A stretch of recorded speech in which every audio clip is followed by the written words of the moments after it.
We are all interested in the future, for that is where you and I are going to spend the rest of our lives.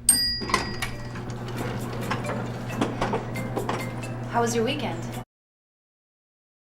I pushed myself to the limits of human endurance and traveled 60 minutes into the future. Oh, right. Daylight savings.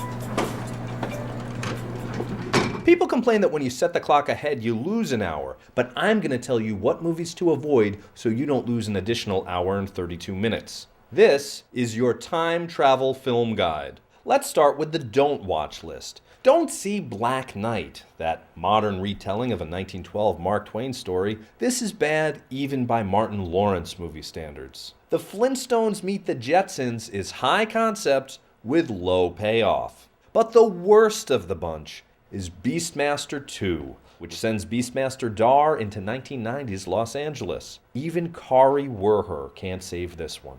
Now let's focus on 3 films worth watching. Number 3, Primer. This is a compelling film which people seem to love or really hate. Fans of Primer say that it makes sense if you watch it 2 or 3 times.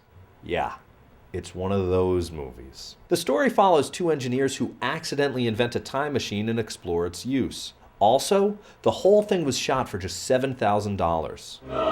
Number 2, La Jetée. Chris Marker's experimental short combines science fiction and beauty. A man, haunted by memory, is able to travel back in time before the apocalypse.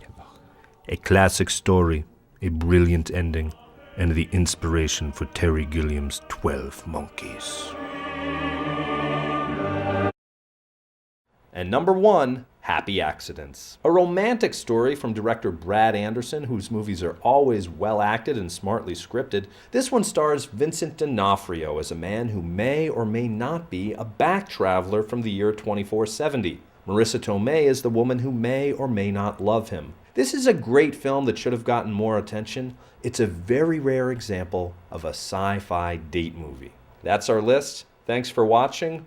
I'll see you in the future. Future events such as these will affect you in the future.